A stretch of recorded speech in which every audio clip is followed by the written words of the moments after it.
everyone. Welcome back to Teacher Quit Talk. I'm Frazz. I'm Redacted, and we don't know what episode we're on. I think Say this is number-wise. Is this going to be 5? Because we're going to change the order. The reason we're switching the episodes is because we have a very, very special announcement to make. I quit! Yay! I'm very, very sad about it, actually, but That's why we got the hats. That's why we got the hats. For good cheer. So I am no longer employed or under contract as a teacher. Instead of taking a leave of absence, I said, you know what? I'm going to just leave. So you took a leave of absence, and you took that to Spirit because you put 100% effort into every single thing that you do. So you said, I'm not going to take a regular leave of absence. I'm going to take it the full way because I'm an overachiever. So I'm going to leave. I'm going to leave this leave of absence. Hit the bricks. And they literally called me and they were like, hey, you need to resubmit your leave of absence form because we lost it. And when we found it, we discovered your new principal declined your entire leave of absence. And I actually responded, I think I'm going to resign. And she goes, what? I was like, yeah, I think that'd be better. You just said, actually, could you send me a different form? I've had a change of heart. You said our influencer left. That was the one we counted on not leaving. Why do you think we rejected the application? We didn't expect this at all. It was just a wild experience. But I'm going to lose my health insurance either way, so might as well just quit. I need to reapply. Wait, you lose your health insurance if you take a leave of absence for maternity leave for that long? Yeah. Why would they do that when they could literally just not do that? I know that, we get 12 weeks, but you could just not do it that way. I know. Do you know the other thing that they do? If you quit during maternity leave, during extended leave, they will make you pay it back. So they're like, we paid $7,000 towards your health insurance, and then you quit, so you need to give us that money. How do they make you? Do they Venmo request you, or do they come to your house and have someone break your kneecaps? What do you mean they make you? Are they going to report you to the credit agencies if you don't pay? I literally think, yeah. It's hilarious that this American school system, it's the worst Nathan For You episode ever. We're going to make a school, but it's actually a health insurance company. I can't, dude. Oh, my Lord. Okay, I'm ready. Oh, no, continue. You're ready or no? No, I should just stop talking. Thank you for joining us today, guest. Yes, so today's episode is 66% people who have quit teaching, so let's get to the one that's still there. Everyone, please welcome my favorite person on planet Earth, my most loyal confidant, quarter-life crisis, also known by the U.S. government as Tati. Welcome, Tati. Hello. Hello. Hello. Welcome to our show. Introduce yourself. Tell us a little bit about yourself. Welcome. Well, hi. As half of the internet knows me, I'm quarter-life crisis. To the government and my friends, I'm Tati. I'm a teacher in Florida. I haven't quit yet. Somehow I'm here. It's year 2 for me. But I teach social studies, and I am a theater director this year with no theater directing experience. They just really needed someone. So here I am. Previously, before teaching, worked in our state capital in Tallahassee. So I left Florida politics to come be a teacher, which maybe is what they're scared of. I don't know, but here I am. And I love it. So what did you do in Florida politics? Were you interacting with voters, the community, admin stuff? Were you Ron DeSantis's bodyguard? I was not Ron DeSantis's bodyguard, but I did happen to go to grad school with 80% of his staff. But I was a legislative assistant for a private organization, and we worked in healthcare policy. So I essentially was the middleman between our lobbyists and all of the legislators and their staff. Before that, I worked for a representative from my hometown, which was really fun. I was his intern for a full session. So I got 2 years on the inside and the outside of Florida politics, both under Ron DeSantis. The first one was his first year, and it was just kind of normal. And then the second year was when things were what is happening? I gotta go. And then I left. The second year is when Ron DeSantis started listening to the Alex Jones podcast. It's like every year that orange man started to creep away, Ronnie D was like, here I come. Ron got stronger. Yeah. But I never anticipated being a teacher. When I was growing up, I always wanted to be a teacher. And then as soon as I turned like 14, I said, never. I hate school. I'm never going to be a teacher. Teachers are stupid. And now here I am, a teacher, being called the same thing sometimes by my students. What kind of situation are you teaching in? You're teaching in Ron DeSantis' Florida, right? Yes. What, like, grade level?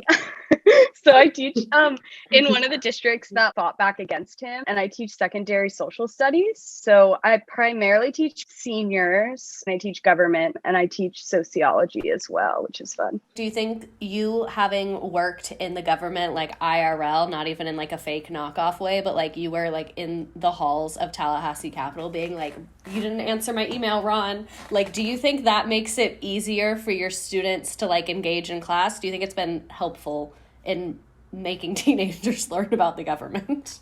Yeah, definitely. I think having experience that directly pertains to what I'm teaching has made them more engaged. This is a class they don't want to take. They were forced to take it. They're forced to be there, and it's their senior year. So like they're slowly starting to like check out and think about other parts of life.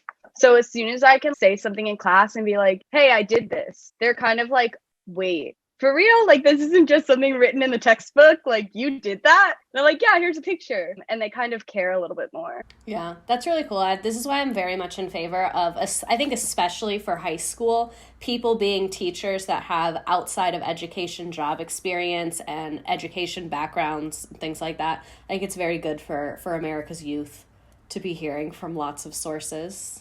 Frazz, I'm curious on your thoughts about that from like an elementary perspective, because I feel like from high school, it's a lot more about your subject that you're actually teaching. Like the content is a lot, I don't want to say heavier, but you get what I mean. It's a little more specific. So what are your thoughts on that in elementary school? Like, do you think it's usually beneficial to have people from non-education backgrounds, or do they usually just like suffer? No, I think it's great. I think that sometimes people from other education backgrounds suffer less than people who grew up wanting to be a teacher, because I think there's something to be said for not spending your entire life being like, I know what being a teacher will be like. It will be magical. It's my dream. And then reality hits pretty hard. You get there and you're like, this dream has a lot less chevron than what I anticipated. In California, if you're going to get your teaching credential, you get it as a 5th-year program. That means that you already have a bachelor's. So you can get your bachelor's in anything you want. And in fact, there's not an education major at a lot of colleges here in Southern California. So it's like education boot camp. I think that really does help, because I have a theater arts degree. I don't have. Maybe you can help with the theater directing then. I'm like rebuilding the program. They haven't done anything in 3 years. So we have like $0 right now. We're going to get there. That program, it's going to rise from the ashes like a phoenix under your leadership. It's going to be like Les Mis. I think you should do an Abby Lee Miller Dance Mom style pyramid every week. I will be including Maddie on the top. And JoJo every once in a while. But I think that in Florida, I don't know if I'm allowed to put up a picture of JoJo Siwa. You're not. Ron DeSantis will actually descend from your ceiling tiles. He's going to barge in my room like the Kool-Aid Man. Speaking of Ron DeSantis, how is it going down there right now? What's the vibes? The vibe is scary. This year has just been really weird. All of this new legislation that passed, we were given absolutely no guidance on it. So like there's a new parental rights in education bill, which is the Don't Say Gay bill. Parental rights in education, like literally that's the most political title. That sounds like a tagline. That's a slogan. That's not the name of a law, sir. That's a slogan. So the parental rights in education bill, as it's officially called, is the bill where it like requires you to like out students if they come out to you. But like technically it doesn't, other than for K through 3. Like K through 3 has really strict guidelines. Everyone else, we do not. The law says, or as deemed age inappropriate by district. And no district wants to make a ruling. Yeah. Rightfully so. Like like that's, you're kind of like, wait, if you make a ruling on that, if you're the first district to be like, I came up with the rule, that's literally like walking into a shark's mouth. The shark's mouth being Ron DeSantis' lawyer's email inbox. Right. And like my district has already fought back against Ron DeSantis like so many times that it's like, do we say something again and risk like him pulling all of our money again? Or do we like deal with it and just like accept it? But no guidance. The whole first 3 weeks of school, they were like, oh, well, if a student tells you they want to go by a different name, you have to email your administrator their name and their student number and their parent contact. And then you have to go with your administrator and call the parent together to ask the parent if they're okay that the child goes by that name. So strict that like even a nickname, if a kid's name is Nicholas and he wants to be called Nick, like, do I have to call home? Do I have to go meet with my administrator and call home? And they like couldn't give us an answer. The fact that somehow, actually not somehow, they do it every time, so I don't know, I need to just stop being surprised, that this became more work and documentation for teachers. Like the fact that the whole law is just you having to send emails. Also, the part I want to note, where you have to send the administrator the parent contact, literally what's their job part then? Like if they don't have the parent contact info, how are they an administrator? Yeah, they're babysitters. They just want to sit there and make sure that you're calling the right number, you're calling the parent, and you're actually saying what they want you to say. It's to technically be each other's legal witness, is what we were told. Is like, that's why you have to do it together, so that you're each other's legal witness, so a parent can't sue you. You're like, oh, let's call Judge Judy while we're at it. Like, let's have her on the call. And I'm like, hypothetically, if I just like never put in writing ever that a student wanted to go by a different name, would anything happen? Like, how can you prove that? You wouldn't have to prove it or disprove it, because what would end up happening is a parent would get wind of it. It's going to fall on the teacher. Right. It's never going to be admin's fault. It's never going to be Ron DeSantis's fault. It's always going to be the random ass teacher just trying to do their job and do right by their kids that's going to get their ass fired. The new policy in Florida to protect teachers is when you're texting your students on a Remind app or a class dojo, you can't use their name at all. Just say, hey, bestie, to all of them, just to make sure you don't accidentally use a nickname. They literally told us at the beginning of the year, we don't know if you can use Remind. Then what are we doing here? Right. And I was like, what do you mean I can't use Remind to talk to my senior students? My kids are literally adults with jobs. Why do I have to go through like 3 modes of contact just to be like, hey, turn in this assignment from 2 months ago or you're going to fail? It shows that like the people like actually making these decisions, one, are probably helicopter parents. 2, have like no semblance of connection to the classroom at all, because that's so unrealistic. The school I taught at had a lot of infrastructure issues, so sometimes I would get kicked out of my classroom because like the walls were leaking, the AC wasn't working, the power was out, whatever. And I would literally text the kids on Remind and be like, ayo, room broken, go to this other room number. So like if you are cutting off that communication, like all your schools better be perfect and teachers better never have to send out time sensitive information. We also just have lost a lot of resources. Like we can't use Newsella, which like in social studies I used all the time. We like technically can use it now, but every single thing has an advisory on it to like try to convince the teachers to read it before they assign it. So you can't just assign something, and the students have no access unless you assign it. Newsella carried. When I taught summer school, kids read Newsella every single day because I had to teach 4 classes simultaneously.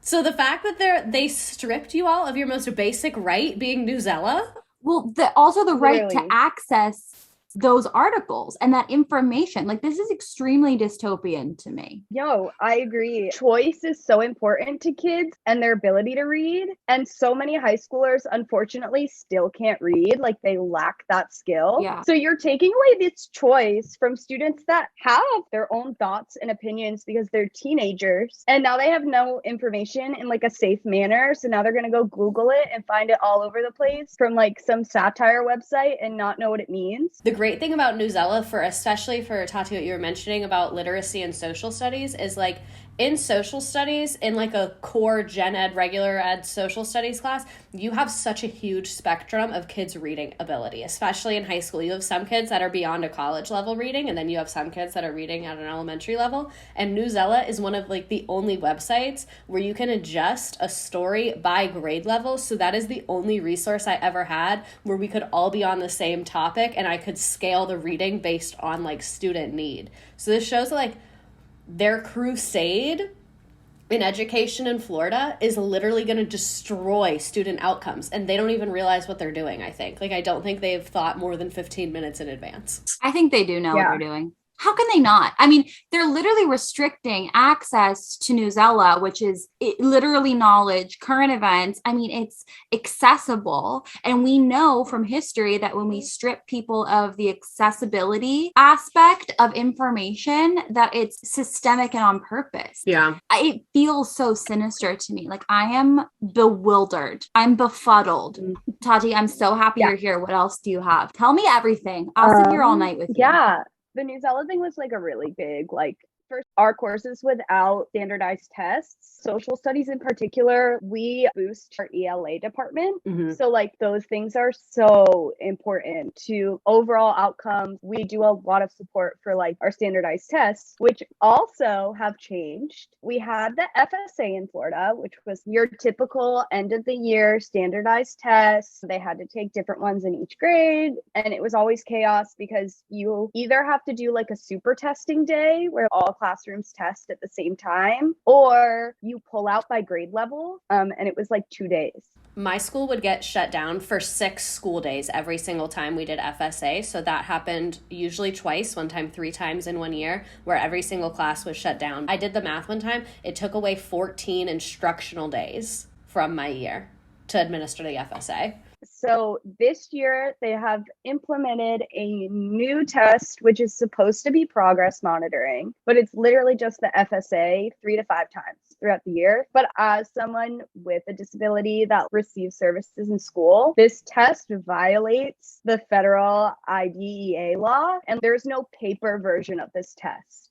That would happen a lot. I would ask for paper versions of tests, and I would be told, oh, we don't have that. And I would be like, it's in the IEP. And they'd be like, sorry. Yeah, and like the state government, they were told in like all the committee meetings, one, students with disabilities need paper pencil tests, and also kindergarteners don't know how to use a computer yet, and you're going to give them a test on a computer only the first week of school. So we already had that. And then immediately after that was the window for FSA retakes. So then you have all of the students that failed being pulled out and them missing an entire 3 days of school for FSA retakes, and their teachers being pulled out for like an entire 3 days of school to proctor FSA retakes. God. Wow. Yeah. We have had like at least 3 or 4 people quit in the past like 2 weeks. It's October. Yeah, it's the first week of October. We're not even done with the first quarter. They hadn't even put in a grade yet. They took attendance and they said, I'm good. Yeah, literally. One quit and he taught 2 blocks of an AP class, half the year AP Gov, half the year AP Macroeconomics. They don't know how they're going to replace him. They're begging teachers to like give up their planning to like teach for him until they hire someone. Yeah, give up your planning to teach macroeconomics. Casual. It's very chill. Easy.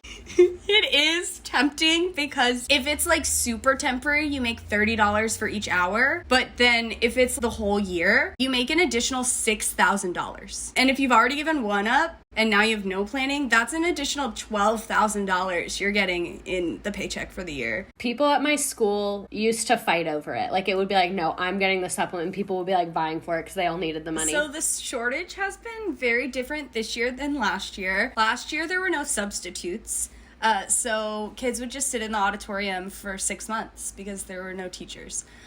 This year we have substitutes, which is really exciting. We also are losing our entire arts department, including our choir director. Our choir director just left, and he has the interim sub that was across the hall from me last year. If you watch Redacted streams and you've ever seen my entries, I talked a lot about this interim sub across the hall from me last year. That was crazy. An example, she ran like Big Brothers Big Sisters, and so she started coming into classes randomly. She came in and interrupted my government class, and she starts explaining all the different programs.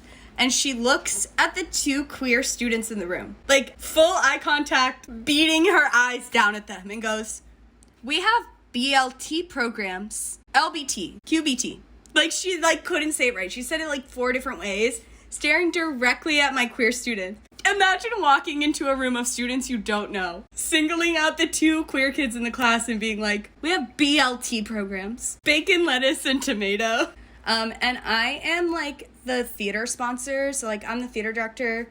I don't teach theater. I don't know how I got this job, but I have it and I love the kids, so I guess I'll keep doing it.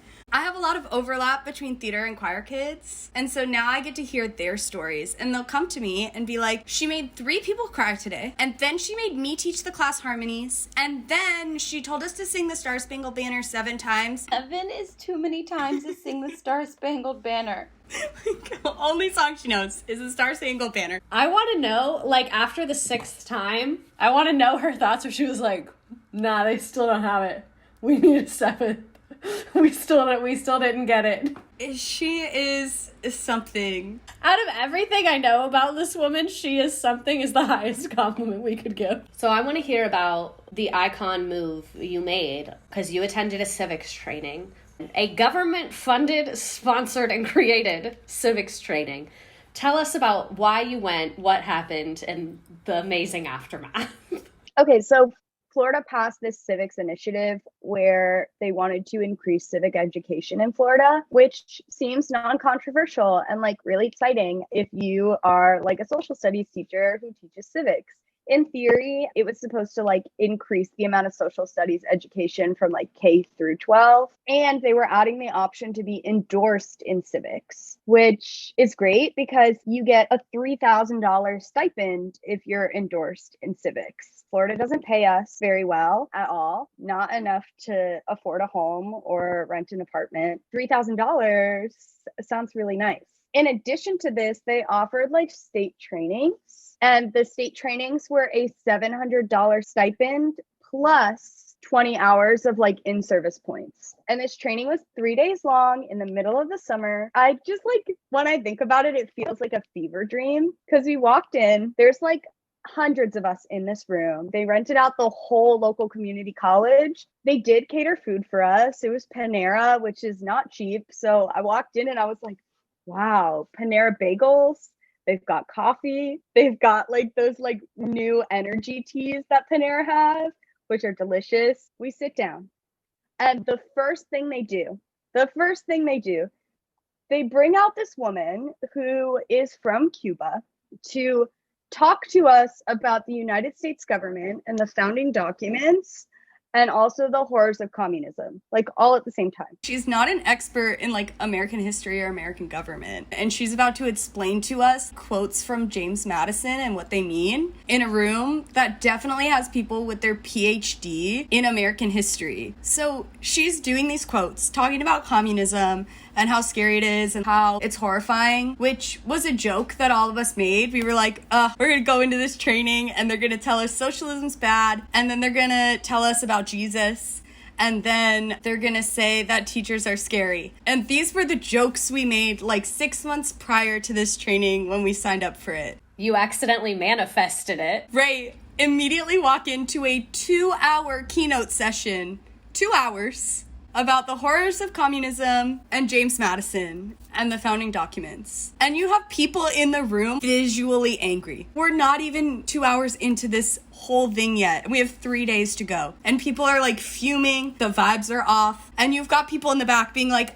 excuse me, actually James Madison wrote this in regards to blah, blah, blah, blah, blah. And I'm like literally sweating. I just drank way too many of those little Panera energy drinks, so I'm anxious. I want to speak to everyone that attended that training because from like district people that I've talked to, apparently social studies teachers have a reputation for being the spiciest and like the most difficult to work with and like the most stubborn. And especially with so many social studies teachers having higher education that's extremely content specific.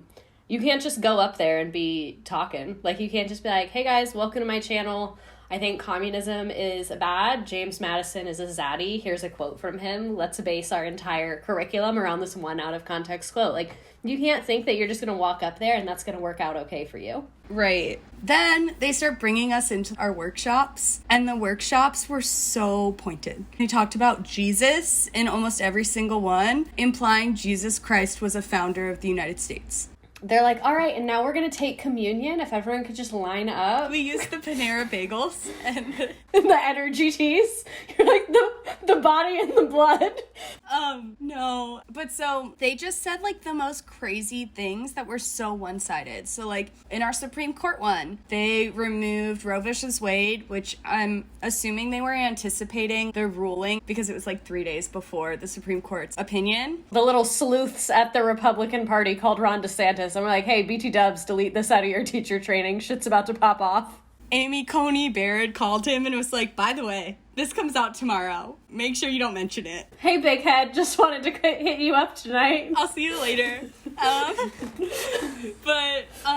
So no Roe versus Wade. They also didn't include marriage equality or anything about being gay in general, like all of those Supreme Court rulings. And then they compared Engel versus Vitale, which is like prayer in school, to Plessy versus Ferguson, which was the one-drop rule, separate but equal. Why did I know you were gonna say that? Like, they literally were like, these are the same thing in different fonts. They were like Pam holding up the two pictures and being like, what's the difference between these two pictures? And one is school prayer and one is segregation. And they're like, these rulings are the same. They were both bad, of the same weight. What? How did they make that jump? They're saying that they're being persecuted? Yeah. Oh my So I guess- effing God. I guess they're like, looking back on U.S. history, here are the two biggest examples of people having their rights violated. One is horrific racism that went on for generations. The other is that I'm not allowed to force children to pray, and they're only allowed to do it of their own volition. Both are the same level of bad. In addition to that, they like only talked about originalism. Like they didn't talk about any other way you could interpret the Constitution. This is Ron DeSantis's wet dream for education. And that's literally just all in one session. There were 8 sessions. I'm jarred. I'm terrified. This is a wild. So when you left this cult meeting, retreat, if you will, one, did they let you leave? Did you have to like do like a blood sacrifice to get out the door or something? I had to drink more of the energy teas so that I just would be miserable from having too much caffeine. But once you left, what did you do with this knowledge, this information that had been bestowed upon you? Before I left, I started texting my friends that still work in Florida politics, because I do have friends in the parental rights part of FDOE by accident. Like, they just needed to do it for our master's program. Being like, is this odd? Like, am I gaslighting myself right now, or is this crazy? And everyone was being like, Tati, no. This is really, really scary. And at that point, it was like tame stuff that I was saying. People are like, Tati, you need to tell someone.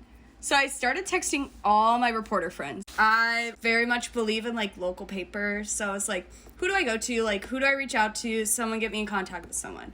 I sent it to Summer Bruegel at the Miami Herald, and she instantly was like, this is a story. I need everything. From that point on, the next 2 days of the training, I saved everything I could, sent it all to her, and then I told her I wanted to be anonymous because I was scared. I was still not even in my second year of teaching yet. Everyone always talks about, like, if you speak out, you'll get in trouble at work. So I was really scared and was like, I won't say anything. But then she was able to get in contact with, like, a bunch of other teachers at my union that were there, including my union steward. And I was like, oh, okay, I'll talk to you now. And then I went on the record for Miami Herald and kind of just like talked about the things I was seeing. We kind of focused in that one about the way this training downplayed slavery, because they literally showed us a graphic being like, only 4% of people in the transatlantic slave trade came to like North America. The rest went to South America, like the overwhelming majority. Most of our slaves were born here. And I was like, is that supposed to make it better? What does that mean?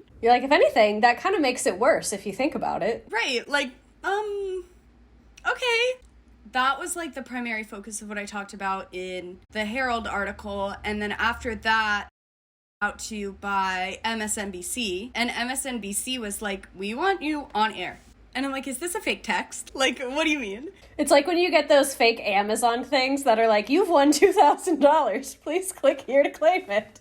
So MSNBC slid in the DMs. They didn't even slide in the DMs, like, full text message. And I'm like, how did you get my number? Who doxed me? You were like, I need to pound some Panera energy drinks right now. You're like, I'll do the interview as long as you have Panera energy drinks on set for me. If I walk in and there's not a blueberry lemonade energy drink, I will walk the fuck out. I'm warning you now. You want your story or not? And leave it in the thing for a couple days so it ferments and turns into prison alcohol. I need hooch. But I met with them and was able to like go on MSNBC, and we went through slide by slide of this entire training, and like I was so scared. Thankfully, I only got like really nice messages being like, thank you, you're saving public education, this is so scary. And I was like, wow. Meanwhile, so nice. Ron DeSantis and Trump are at Mar-a-Lago, and they're like, wait, is this fucking play about us?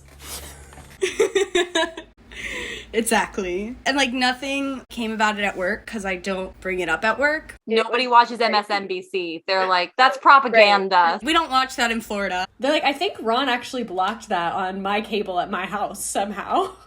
I didn't see it. The fact that you could be on MSN fucking BC and nobody knows at your school. You're able to fly under the radar on national TV. Maybe they're just really being an ally. Maybe they were like, I didn't see shit. I truly do think it's that one, because I had one coworker when Ben Crump, like the civil rights attorney Ben Crump, who like represented Breonna Taylor, he reposted me on Instagram. I had no clue. And I show up to school and like one of my friends at work, he goes, "You're my hero," and like shows me his phone. You're and actually like, also my boyfriend's hero. He also follows Ben Crump because he thinks it's interesting how he's always there. Like whenever there's an event, he's always there.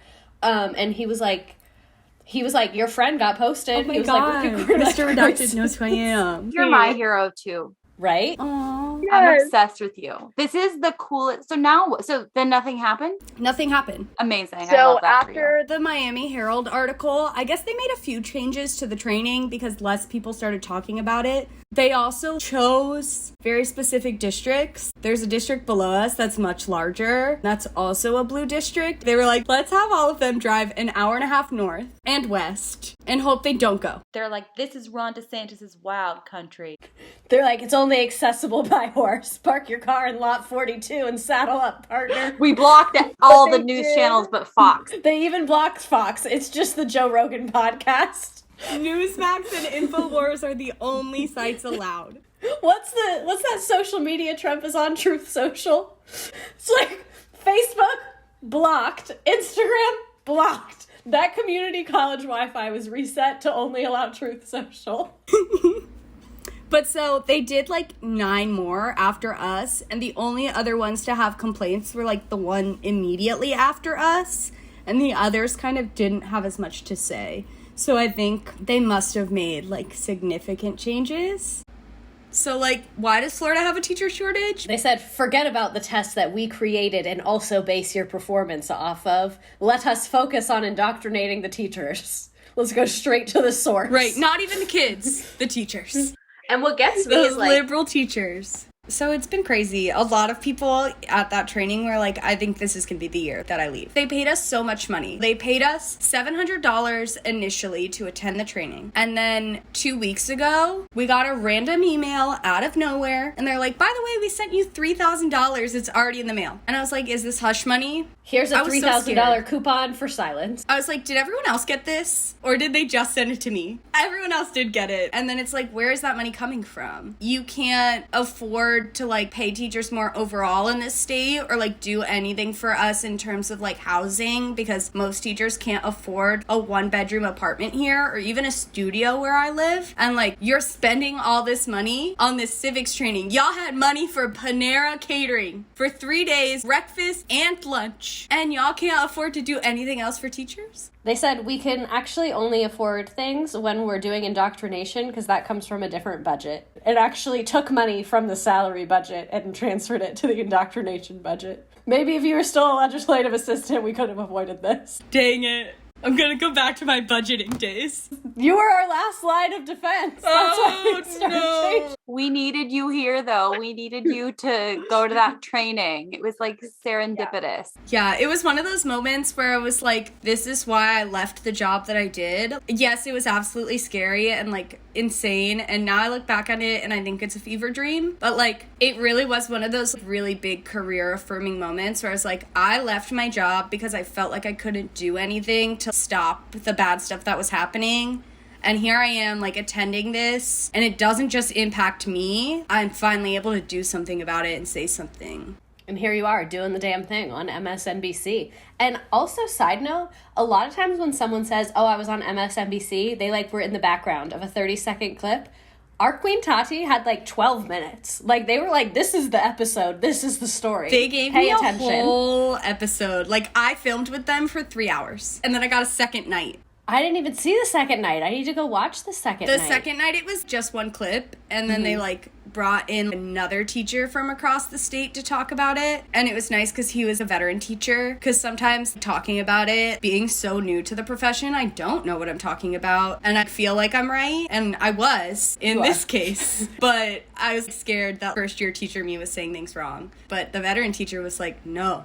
Tati, how do you feel about us linking the video of your stuff in the description? I would love for people to see it. I also can send you the link for the Miami Herald article that I think links to the slides as well. I want people to see it. I want people to know all across the country that this is happening, and what's happening in Florida is not just happening in Florida. They're taking the laws that we write and pass in Florida, copy and pasting them, because that's really what our laws are in general. These are think tanks in the middle part of the country that exist on their own plane, that get all this private funding, that are making these laws. They are writing them, and they are copy and pasting them into states that they think are pivotal. Something we would always say in the legislature was like, if you get Florida, you've won. You've got the whole country. If you can get a law passed in the Florida legislature, it can be passed anywhere. So like, it's gonna happen other places. I'm glad you brought that up, that tons of these laws are written by think tanks in the middle of the country that are not Florida citizens. Their kids do not go to school in Florida. Like, I'm a very democratic person, and like whatever the people want is what should be passed, even if I personally disagree with it. That's how a democracy works. But the fact is, and I think a lot of Floridians don't realize this, is like the people writing these do not give a fuck about you. They do not give a fuck about your kids. Their kids go to private schools and they don't get exposed to any of this stuff most of the time. Like, the people writing these laws have, a lot of them never even been here and don't care. Like, it's all about media and like citizens like either being angry or being like rallying behind it is like exactly what they want. And they don't even have a horse in the game. No, and they make them so vague on purpose. Like, it's like, you can tell that this is meant to be copy and pasted for every single state because of how vague it is. That vagueness is literally what's getting us into the positions that we're in. Teachers in Florida right now are losing their mind because we have zero guidance on any of this new policy because it's so vague. So it's like absolutely insane. So this isn't super education law. It was another law that this happened with, but it came from the same think tanks. There's one called ALEC that's huge. And multiple lawmakers in ALEC actually got in trouble because they took bills from ALEC, put it on their legislative floor, and left the parts that it said like, fill in state name, fill in representative name. They didn't even read it and go through it and plug in the information they were supposed to before putting it on the floor to be voted on. We're not dramatizing copy and paste. It's like copy, paste, control P, send to printer. And it's so scary. You grow up with this vision that democracy is happening where you grow up, and then you work in it and you're like, wait a second. What's happening here? Especially right now with Florida education in particular, it makes the world so weird to look at. God. It's really brutal out here in these streets. Thank you for doing the work that you're doing, the whistleblowing, training, attending, the teaching. So you're going into your second year teaching and you say you're loving it. Like, what is making you love teaching? Like, what's making you stay and what's making you enjoy it? Like, what's been your favorite? For starters, I feel really lucky. Like, I'm at a really good school. I know it's not everyone gets that opportunity. I have an administration team that like is great and cares about us and like values us as human beings. and like they value our time.